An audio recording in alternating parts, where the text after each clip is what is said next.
Capítulo 11. Da lei de justiça, de amor e de caridade.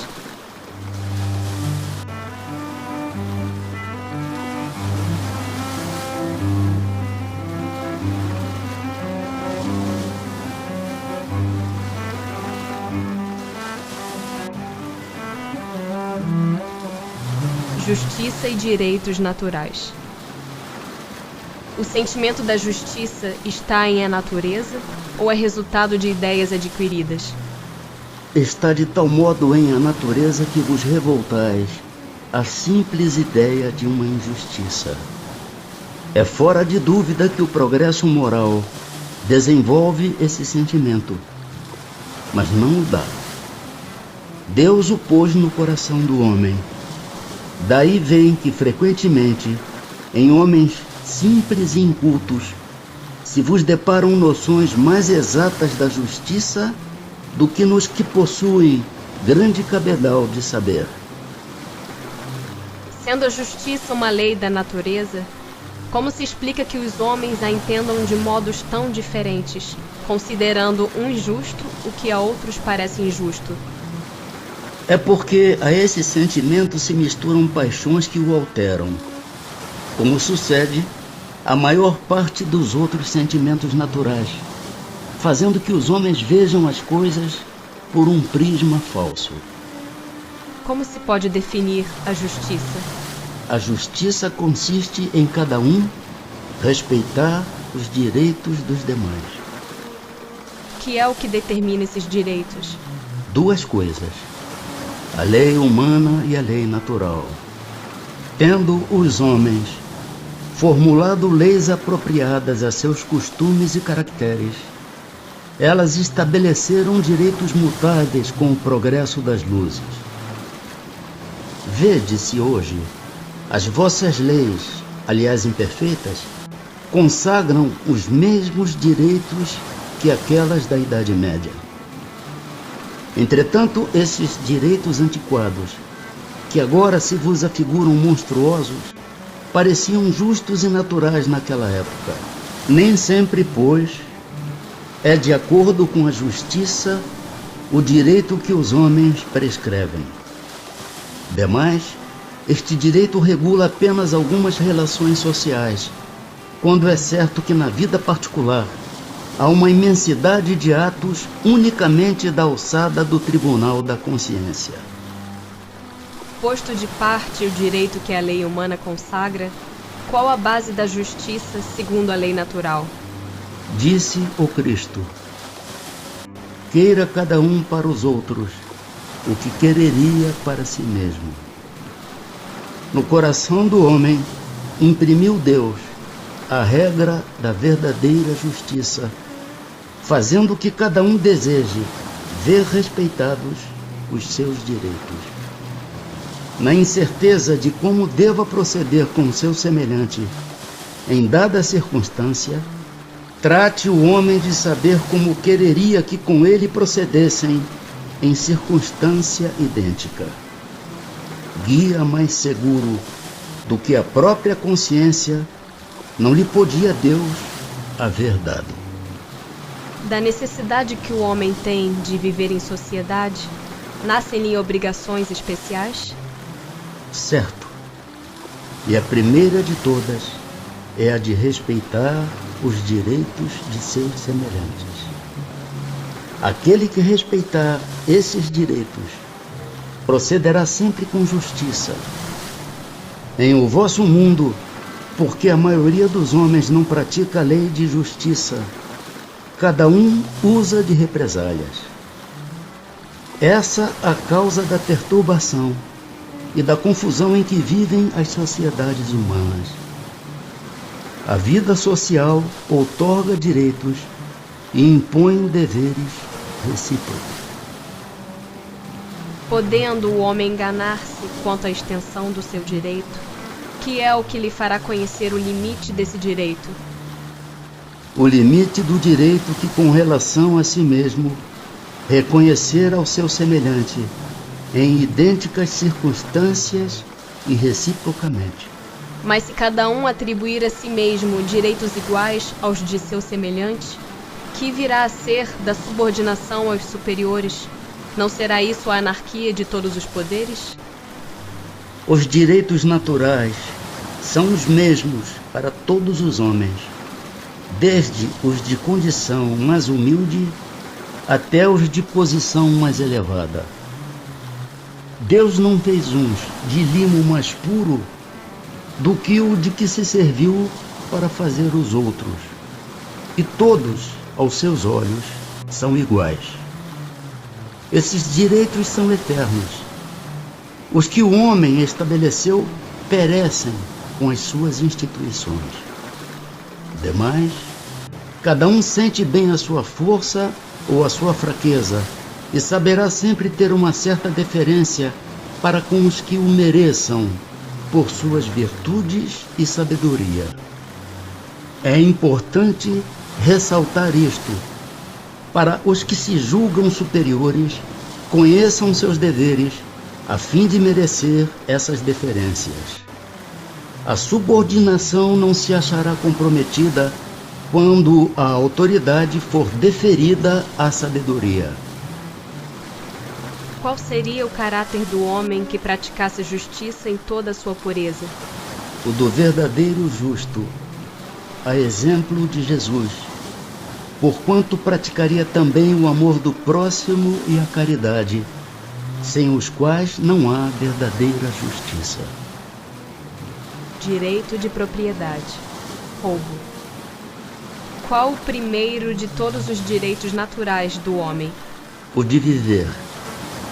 Por isso é que ninguém tem o direito de atentar contra a vida de seu semelhante, nem de fazer o que quer que possa comprometer-lhe a existência corporal.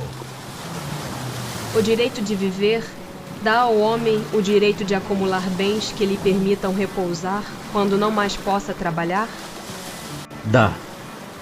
Mas ele deve fazê-lo em família, como a abelha, por meio de um trabalho honesto e não como egoísta.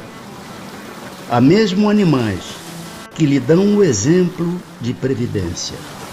Tem o homem o direito de defender os bens que haja conseguido juntar pelo seu trabalho? Não disse Deus, não roubarás? E Jesus não disse, dai a César o que é de César? É natural o desejo de possuir? Sim, mas quando o homem deseja possuir para si somente e para sua satisfação pessoal, o que há é egoísmo.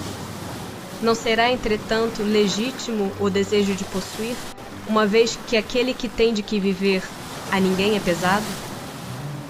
Há homens insaciáveis que acumulam bens sem utilidade para ninguém, ou apenas para saciar suas paixões. Julgas que Deus vê isso com bons olhos? Aquele que, ao contrário, junta pelo trabalho, tendo em vista socorrer os seus semelhantes, pratica a lei de amor e caridade, e Deus abençoa o seu trabalho. Qual o caráter da legítima propriedade? Propriedade legítima só é a que foi adquirida sem prejuízo de outrem. Será ilimitado o direito de propriedade? É fora de dúvida que tudo o que legitimamente se adquire constitui uma propriedade. Mas, como havemos dito, a legislação dos homens, porque imperfeita, consagra muitos direitos convencionais que a lei de justiça reprova. Essa a razão por que eles reformam suas leis, à medida que o progresso se efetua e que melhor compreendem a justiça. O que num século parece perfeito, afigura-se bárbaro no século seguinte. Caridade e amor do próximo. Qual o verdadeiro sentido da palavra caridade, como a entendia Jesus? Benevolência para com todos, indulgência para as imperfeições dos outros, perdão das ofensas. Jesus também disse: amai mesmo os vossos inimigos. Ora, o amor aos inimigos não será contrário às nossas tendências naturais, e a inimizade não provirá de uma falta de simpatia entre os espíritos?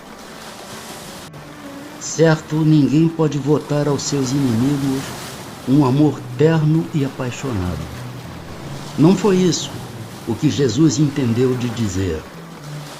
Amar os inimigos é perdoar-lhes e lhes retribuir o mal com o bem.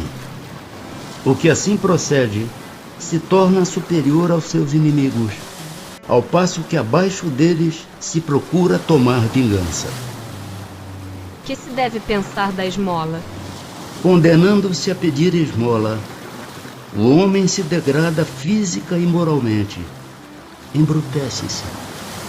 Uma sociedade que se baseie na lei de Deus e na justiça deve prover a vida do fraco sem que haja para ele humilhação.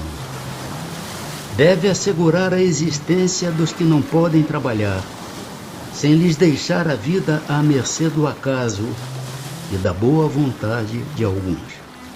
Dar-se-á reproveis a esmola? Não. O que merece reprovação não é a esmola, mas a maneira por que habitualmente é dada.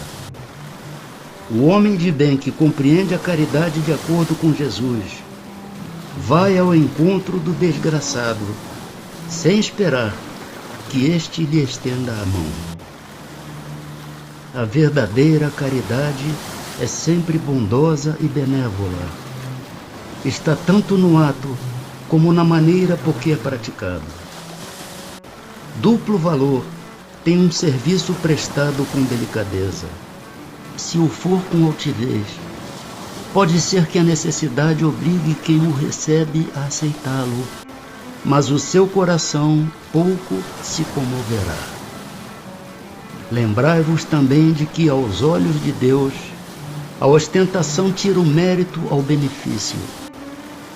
Disse Jesus: ignore a vossa mão esquerda o que a direita der.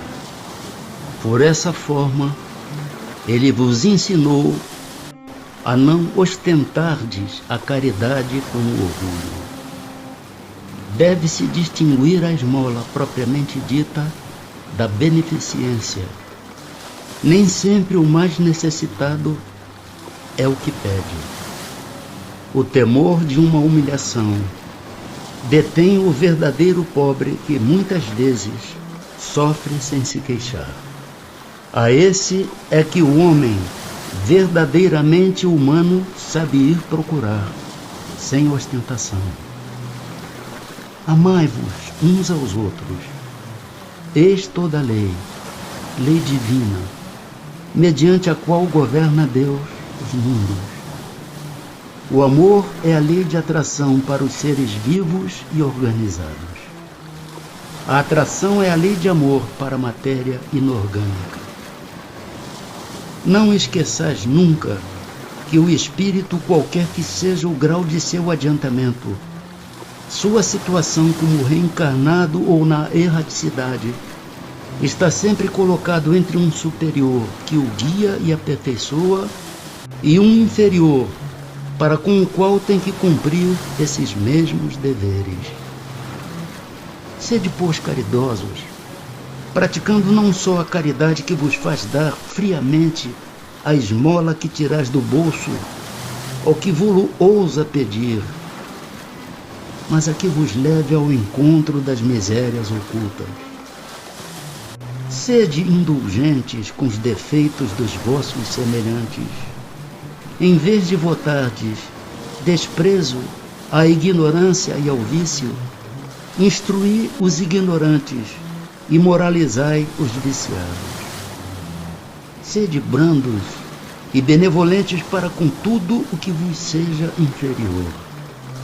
Sede-o para com os seres mais ínfimos da criação, e tereis obedecido à lei de Deus. São Vicente de Paulo. Não há homens que se veem condenados a mendigar por sua própria culpa? Sem dúvida. Mas se uma boa educação moral lhes houver ensinado a praticar a lei de Deus, não teriam caído nos excessos causadores da sua perdição. Disso, sobretudo, é que depende a melhoria do vosso planeta. Amor materno e filial. Será uma virtude o amor materno ou um sentimento instintivo comum aos homens e aos animais? Uma e outra coisa. A natureza deu à mãe o amor a seus filhos no interesse da conservação deles. No animal, porém, esse amor se limita às necessidades materiais. Cessa quando desnecessários se tornam os cuidados. No homem persiste pela vida inteira e comporta um devotamento e uma abnegação que são virtudes. Sobrevive mesmo à morte e acompanha o filho até no além-túmulo. Bem vedes que há nele coisa diversa do que há no amor do animal. Estando em a natureza o amor materno, como é que há mães que odeiam os filhos e não raro desde a infância destes? Às vezes é uma prova que o espírito do filho escolheu, ou uma expiação, se aconteceu ter sido mau pai, ou mãe perversa, ou mau filho noutra existência.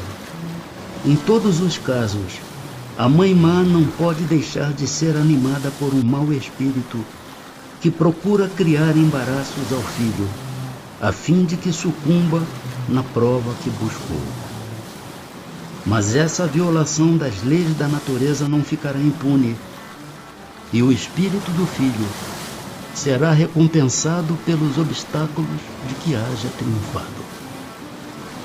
Quando os filhos causam desgostos aos pais, não têm estes desculpa para o fato de lhes não dispensarem a ternura de que os fariam objeto, em caso contrário? Não, porque isso representa um encargo que lhes é confiado, e a missão deles consiste em se esforçarem para encaminhar os filhos para o bem.